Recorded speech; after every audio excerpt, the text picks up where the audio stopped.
Welcome back to the show. Today we're talking about how to speak confidently with your doctor, especially if English isn't your first language. It's all about those essential phrases, from making the appointment to understanding your treatment.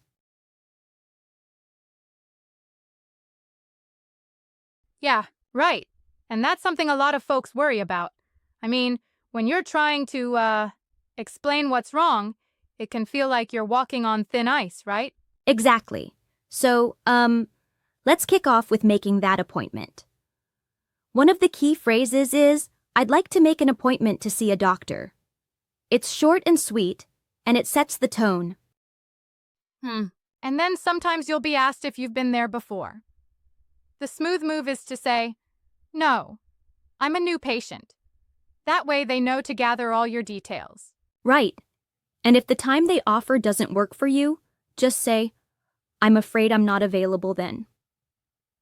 Do you have anything in the afternoon? Or maybe, is there anything available later in the week? It's all about, being Yeah. clear. Now, what if it's urgent, like you're feeling really off? Ah, good point. In that case, you want to stress urgency. So, say, "I need to see a doctor as soon as possible," or add a bit more detail. "I have a high fever and I'm feeling very unwell." Emphasizing those words can help the receptionist Definitely. understand the situation fully. Moving on, once you're in the clinic, it gets a bit trickier with symptoms. How do you describe what's bothering you? Yeah, this part can be a bit daunting. You start with, "I've been having..." You can fill that in with your specific complaint. For example, "I've been having headaches," or "I've been having a sore throat and a cough." And let's say the pain is more than just a headache, like it's sharp or throbbing. How should that be expanded? That's, where you really need to nail the description. Say something like, "It's a sharp pain," to describe sudden, intense pain, or "it's a dull ache," if it's more of a constant, nagging discomfort. You might even say, "a throbbing pain," for something rhythmic, like a headache that won't quit. And honestly, it's like the doctor needs to get a feel for what's happening so they can figure out the remedy. Yeah, that makes sense. But here's a twist. I sometimes worry that these adjectives might not be enough if the doctor uses a word I don't understand. What do you recommend then? Oh, that's a valid concern. If the doctor drops some technical term, don't hesitate to say, "I'm sorry, I don't understand. Could you explain that in simpler terms, please? It's your health, and it's important you fully grasp what they're saying." Absolutely. Okay, so after we've described our symptoms, next comes the actual examination, correct? Yes, exactly. During the exam, the doctor might instruct you with simple directives like, "Can you roll up your sleeve, please?" Or, "Take a deep breath for me." And sometimes they'll ask, "Does it hurt when I press here?" Then you just answer yes or no. But, you can also add a little more detail like, "Yes, that's very tender." And I'm guessing that afterward comes the diagnosis. Sometimes they say things like, "It looks like you have a case of the flu," or "You seem to have a bacterial infection." What's the smart thing to do there? Right. Those phrases, like, "it looks like," or "it seems to be," are cues for you to really dig in. You want to engage by asking questions like, "Is it contagious?" or "How long will it take to get better?" This ensures there's no ambiguity.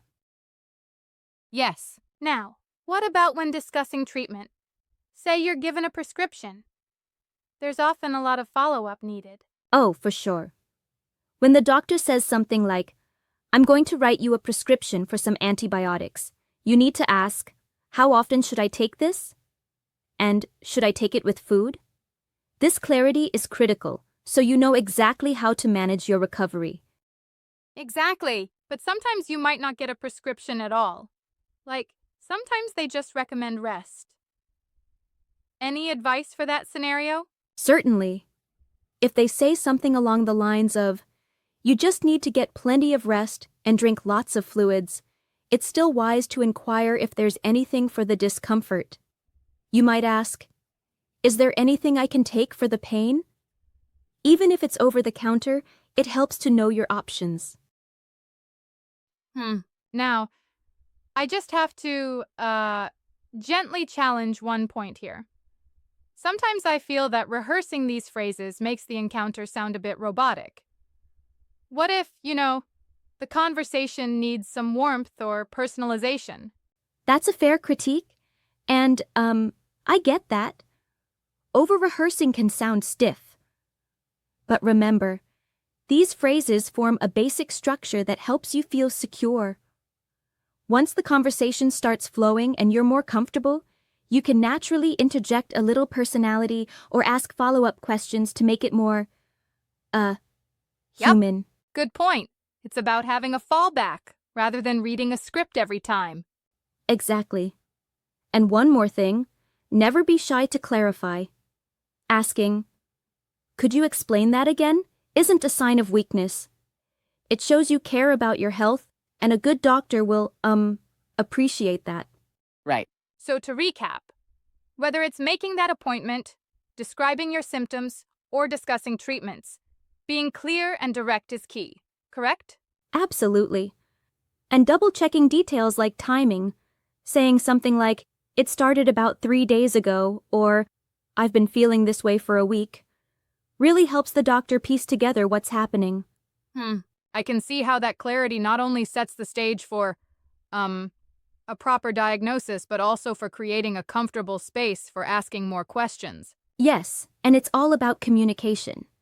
Even if perfect English isn't at your fingertips, using these key phrases is like having a toolkit for your health. Yeah, it's pretty empowering when you think about it. You're taking control of your health communication, and that's invaluable. Exactly. And remember, every doctor wants to help you. So if you're not sure about something, just ask. That one phrase, "Could you explain that in simpler terms?" might become your new go-to. Absolutely. I feel way more confident now. It's less about perfect grammar and more about getting your message across clearly. Right on. And, if you ever feel overwhelmed during an appointment, pause, take a breath, and use these tools to steer the conversation. It's like having a map when you're in a new city. Well put. These practical tips open up the conversation and ensure both you and your doctor are on the same page. Exactly. So whether it's talking about your symptoms or understanding your treatment, the key takeaway is clarity. Over time, these phrases will become second nature, and the conversation will flow more naturally. Yeah, and not to forget, it's totally okay to ask questions if something isn't clear. That attitude can be really reassuring for both you and the doctor. Absolutely. So, when you step into that doctor's office next time, remember these tips and trust in your ability to communicate. Even if you have to, stumble a bit, it's all part of the process. Progress is what counts. This really takes the edge off the anxiety, knowing there's a set of phrases to lean on. I can already feel a boost in confidence for my upcoming appointment. Great to hear. That's our wrap on today's conversation. Thanks for joining in, and keep these tips handy for your next doctor's visit. Clear communication is, the best medicine. Absolutely. Thanks, everyone. Stay confident and healthy. If you feel this video is useful, please like, share, and subscribe our YouTube channel, Real Speak English. Thank you for watching and see you again.